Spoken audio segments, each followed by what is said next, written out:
Welcome to Business Time. I am Belisha.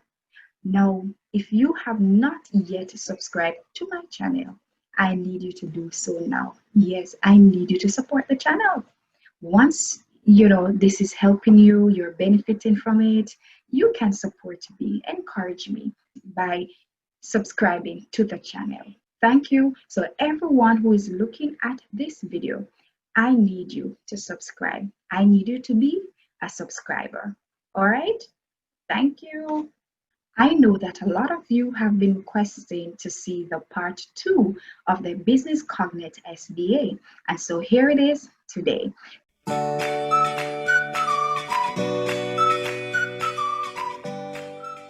In part 1, we looked at the topic, the issue or the problem, the objectives, and also the background or overview.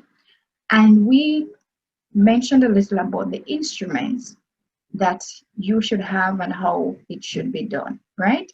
And so today we'll be looking at part 2, where we will be starting from methodology, and we'll be looking at it in greater detail. Now, for methodology, you see that there are several things that have been looked for. Data collection instrument clearly described, data collection instrument appropriate for type of data, including at least 2 instruments of data, method of data collection clearly described, method of data collection adequately justified, and limitations of data collection. Now, let's talk about each of them. For your data collection instrument, what you need to do is to make sure that you describe each instrument. And of course, to be able to describe each instrument, you're going to have to get that information from different sources. And so it's important that you cite your sources because, of course, these will not be your own words. So let's look at an example. If you are going to describe a questionnaire, you would say something like, according to MacLeod 2008, a questionnaire is a research instrument consisting of a series of questions for the purpose of gathering information from respondents. And of course, in it, you would need to cite your source because you got it from MacLeod. You can also describe your instrument by stating things like how many questions it had, how many open-ended questions it has, how many closed-ended questions it has. Now, the next thing is to make sure that the type of instrument you select will be able to give you the kind of data that you need, because it is this information that you are going to use to analyze, and we have to get it right. Remember now, you must have at least 2 instruments. In part 1, you would have seen I've given you examples of different types of instruments. So if you're going to use questionnaires and interviews, questionnaires, observations, whatever it is, but you must make sure that you have at least 2 instruments. Some persons may use qualitative or quantitative data collection methods. Some may use a mixture of both, a little qualitative and a little quantitative.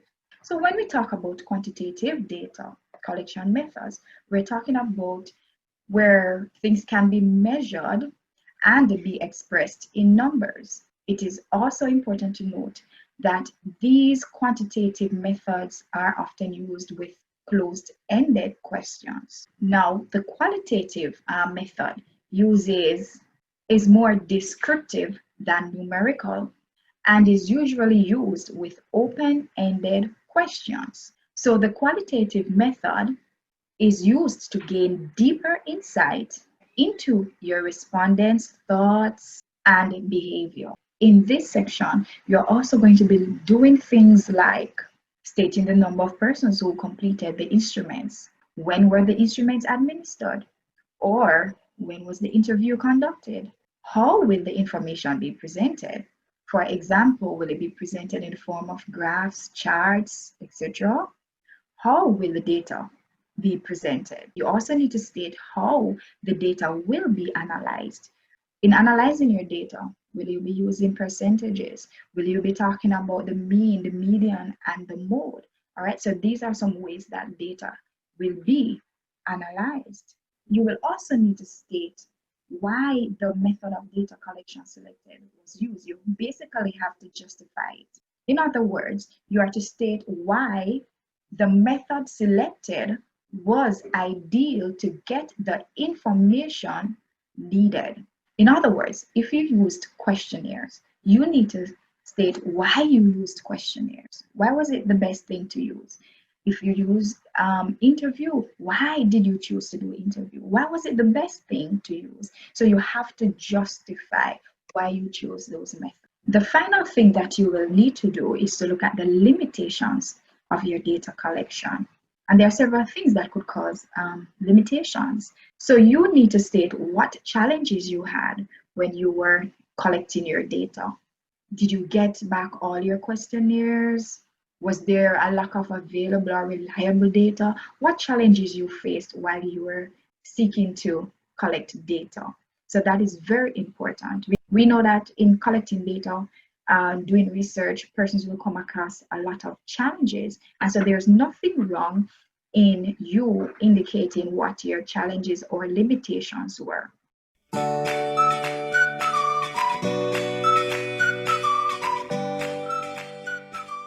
All right, now that we're finished looking at methodology, let's look at presentation and analysis of data.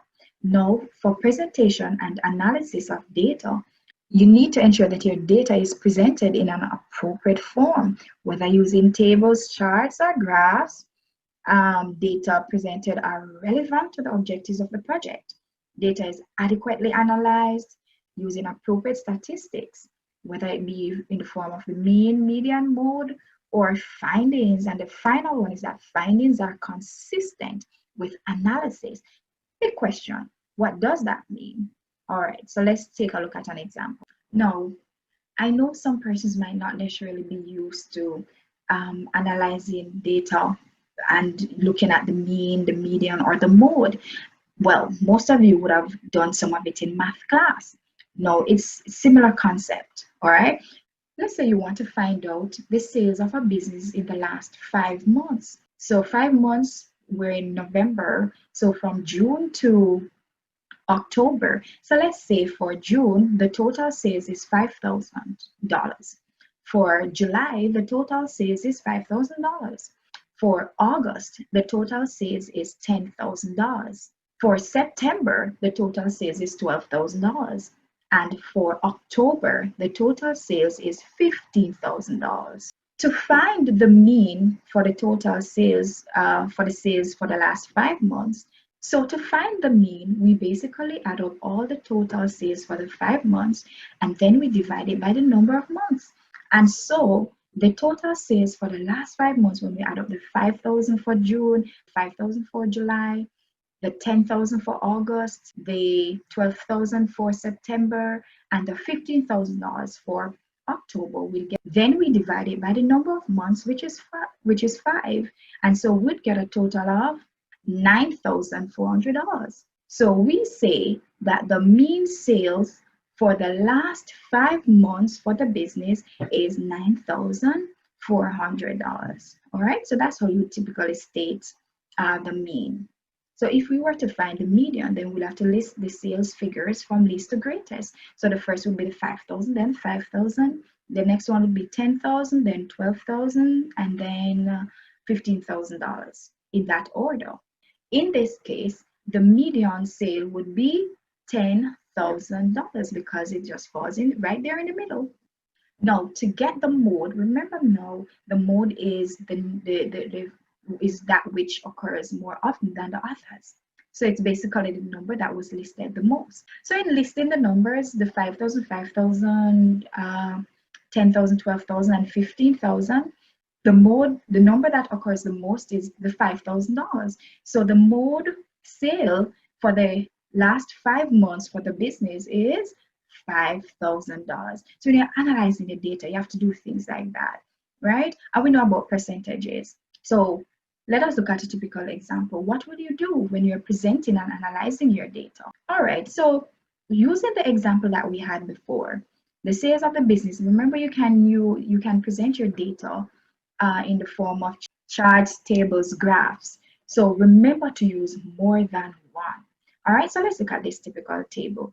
And this is representing the example that we did earlier. So it's showing the monthly sales for the last 5 months, right? So we put the months so we can indicate that those are the months that we're working with and the sales for each month, right? No, so that's you presenting your data. And of course, remember you have your table. This is table 1, so make sure you have your table, you have your heading for your table, sales of business in the last 5 months. So what would a typical analysis look like for this table? So here it is, we say table 1 shows that the sales for June and July is $5,000. The sales for August is $10,000. The sales for September is $12,000 and October is $15,000. Now, let's go deeper into analyzing it. So we can go further by saying that this shows that the mean sales of the business is in the last 5 months is the median sales in the last 5 months is $10,000 and the mode is $5,000. So that's how you would analyze it, by using the mean, median, and mode.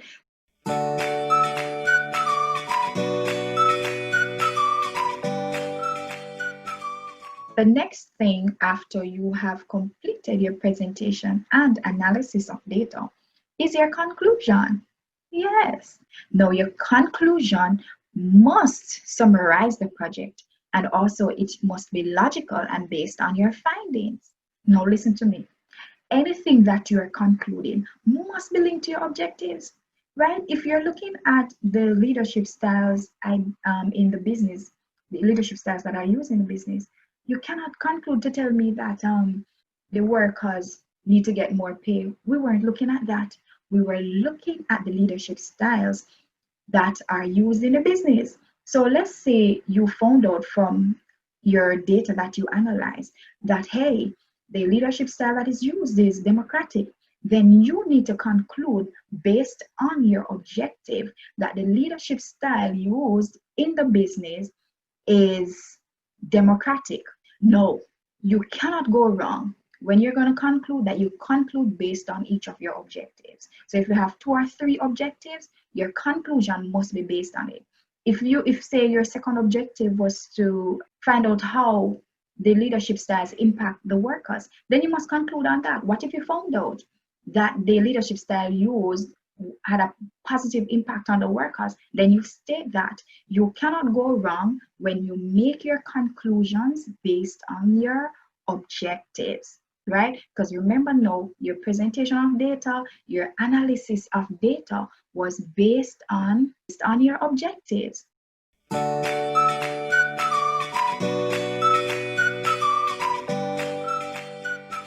Now, the next part is your recommendation.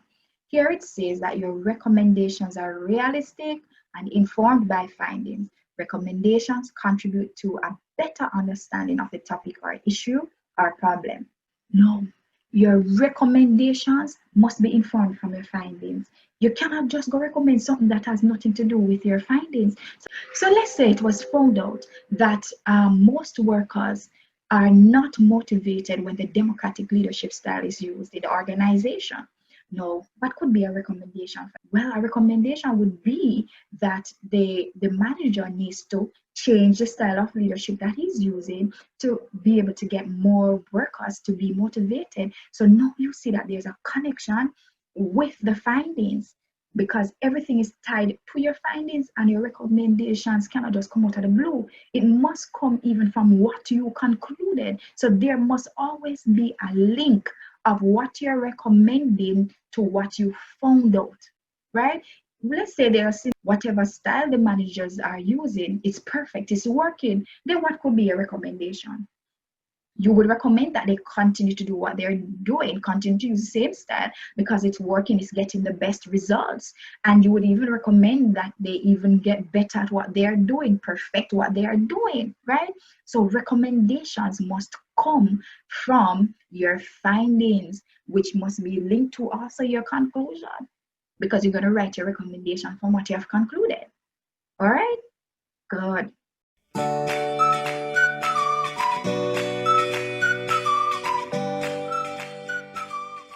All right, Now that we have done our conclusion or recommendation, the next important thing is your bibliography. Of course, you must have a bibliography. You did not come up with definitions on your own. You did not come up with certain descriptions of your instruments, etc., on your own. And so you must state where you get your information from, right? So look at this. Your bibliography your bibliography must contain the name of the authors, name of publishers, names and dates of publication, and are written in alphabetical order. No, I use the APA format. You can use the format that your teachers want you to use. Now, when you use the APA format, you have to write your sources in alphabetical order. So let's say we're going to use an internet source. So we are using some information that we got online from a Cherry K. So I'm going to show you how you would write that information. So you first put the author's name, Cherry, comma, K, full stop. The next thing to do is to put the year in bracket. Now, normally we just put the year, but now there's a little adjustment. You put the year, the month, and the day. So we have 2020, August 3. We close the bracket. And then we're going to put the title of the article that we read. Leadership styles and frameworks you should know. All right. And then you put your full stop. And then we are going to have to put the website address. All right. So let me copy it and put the right website address. You see that there. Good. All right. There's something to note. When you go into a second line or a third line, you must indent it. It must be a little away from the first line or from the left margin. That's critical. Good. Because we're doing it in alphabetical order. Let's say we're going to cite a source of a textbook. And let's say we're going to use a textbook. We use the textbook. So we need to put it in the bibliography. So we're going to, the authors are Robinson and Hamill. Now we're doing it in alphabetical order. Cherry comes before R, so we'll put Robinson after. So we're going to have Robinson, comma, K, full stop, comma, and then Hamill, comma, S, full stop, and then we put the year, 2011, when the book was published. And then we need to put the title of the book, Principles of Business for CSEC. And we have to, of course, put the publishers, Carlon, publishers. It's critical. CXC wants it to be in alphabetical order. You must have the name of the author, the year it was published, title, website, all of those things. All right. And you can also do a little further research, or your teachers will guide you in terms of what do you do when the date is not there? How do you write that out? You know, what do you do when the author is not there? You know, and sometimes that's the case when we go online and we get information online. All right.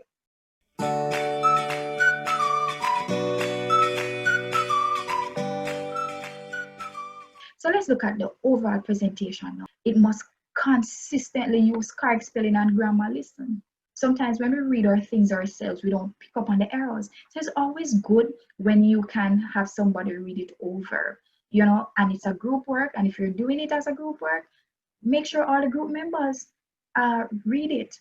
And especially if it's a Google Docs document where persons can have like access to it, that is even perfect, right? So everybody edit it, get your parents, get anybody that you think have, persons that you think have a good command of the English language, ask them to read it over for you to see if there's any grammatical errors, because there must be correct spelling and grammar must be good, right? And that's 1 mark. We're not going to lose 1 mark. That's 1 mark, you know, that you don't really have to, you know, exert much energy for, right? Expressions of ideas, logical and unambiguous. Listen, simple is always the best. Make sure that you use the simple language that everybody can understand. Don't try to use big terms and so on that might throw you off, that you don't understand. Remember now to subscribe. All right. Thank you for watching. All right. So I need you to like, share, and subscribe. Thanks for watching. Hope you learned something. See you next time.